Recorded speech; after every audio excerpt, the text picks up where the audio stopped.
Sebuah kisah dari negeri tirai bambu menceritakan ada seorang pemuda miskin dari desa yang memiliki tekad yang besar untuk menggapai cita-cita. Akhirnya, dengan segala kekurangan dan keterbatasan, dia memberanikan diri untuk melanjutkan kuliah di perkotaan.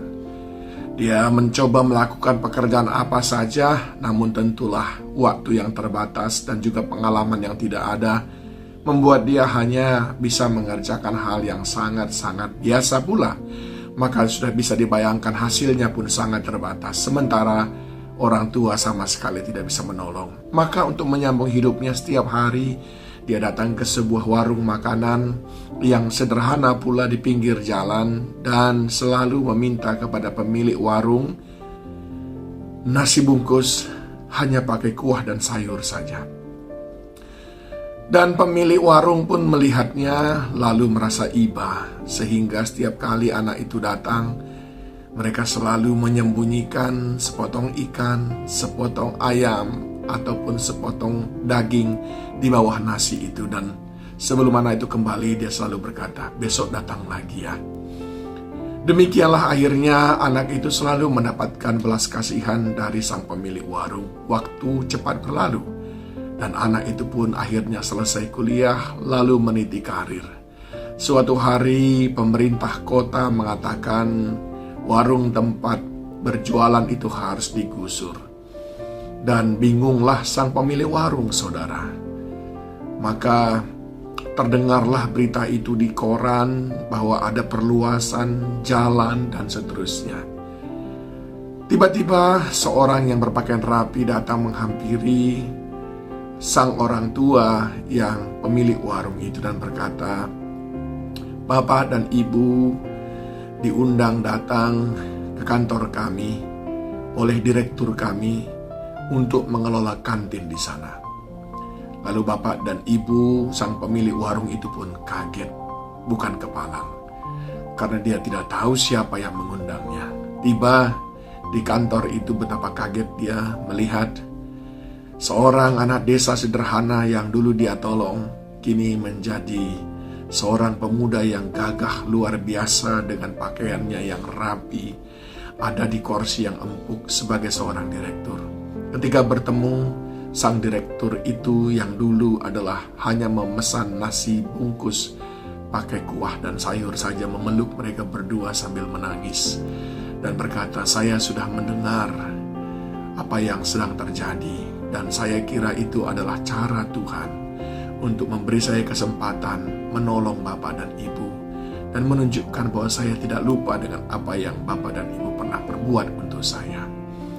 Kelolalah kantin di perusahaan ini. Ada karyawan di sini 3.000 orang. Biarlah Bapak dan Ibu mengelola di sini dan juga tinggal di bagian belakang daripada kantor ini." Demikian saudaraku, akhirnya mereka memiliki tempat usaha yang baru. Apa yang ingin saya sampaikan kepada saudara berkaitan dengan firman Tuhan yang dicatat dalam Ulangan pasal 24 ayat 17 dan 18.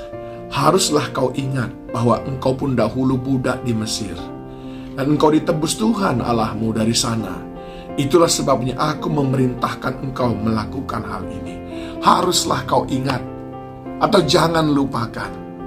Kita mengenal istilah kacang lupa akan kulitnya. Dan hari-hari ini kita tidak susah menemukan orang seperti itu, yang dulunya sebetulnya hanya karena pertolongan orang dia bisa bangkit, tapi sekarang seolah-olah mau mengajari orang yang dulu menolong dia, yang dulunya sebetulnya dia orang yang sangat terpuruk dan hanya bisa ada seperti sekarang ini karena ada orang yang mendoakannya. Tapi sesudah menerima itu semuanya, malah sekarang dia menghina orang yang menolong dia. Inilah yang disebut dengan kacang lupa kulitnya. Kita memang sering sekali tergoda untuk sombong ketika kita sudah memiliki sesuatu, dan Tuhan tidak menghendaki itu. Di dalam Ulangan pasal yang ke-8, Tuhan berkata seperti ini, ayat yang ke-11.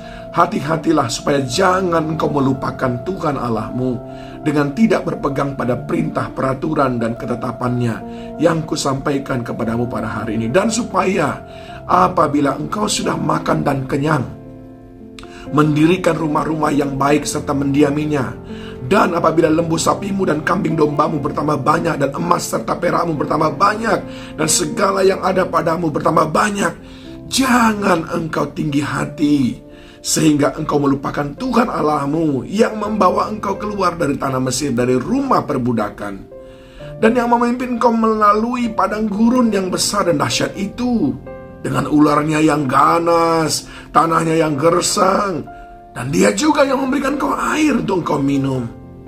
Ayat 17.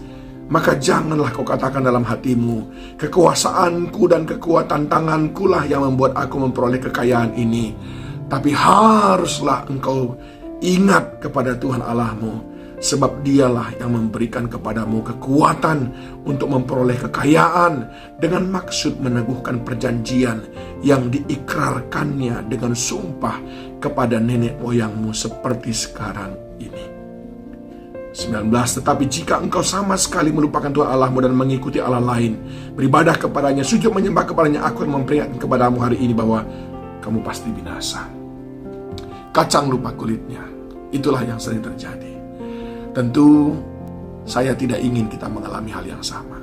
Bagaimana caranya supaya kita tidak menjadi kacang lupa kulitnya? Yang pertama, ingatlah selalu, ini semuanya, apa yang ada pada kita adalah karena Tuhan, kekuatan dari Tuhan, atau karena orang-orang yang Tuhan kirim untuk menolong kita.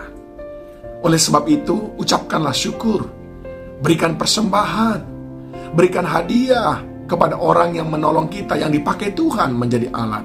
Yang kedua, jangan lupa tolong juga orang lain yang perlu, yang membutuhkan pertolongan, yang mungkin seperti engkau alami 10, 15, 20 tahun yang lalu. Kini mereka mengalami itu dan Tuhan mengizinkan engkau melihatnya. Tandanya Tuhan ingin supaya engkau melakukan hal yang sama yang sudah pernah engkau terima dari Tuhan atau dari orang lain yang Tuhan suruh untuk menolongmu. Dan yang ketiga, apapun yang sudah engkau miliki hari ini, jangan pakai itu untuk mengkhianati Tuhan, tapi pakailah itu untuk kemuliaan Tuhan, untuk menyatakan betapa besar Tuhan Allahmu. Saksikan itu kepada orang lain bahwa itu adalah karya Tuhan. Begitulah caranya, saudaraku, sehingga kita tidak menjadi kacang lupa kulitnya.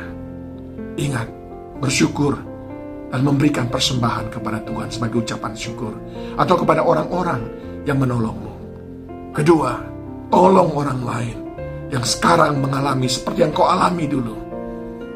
Dan yang ketiga, muliakan Tuhan dengan apa yang ada padamu, dengan hartamu, dengan hidupmu. Dan yang keempat, bersaksilah kepada orang lain, kepada sebanyak-banyaknya orang, supaya mereka pun percaya kepada pertolongan Tuhan yang selalu ajaib. Jangan menjadi kacang lupa kulitnya. Roh Kudus menolong saudara.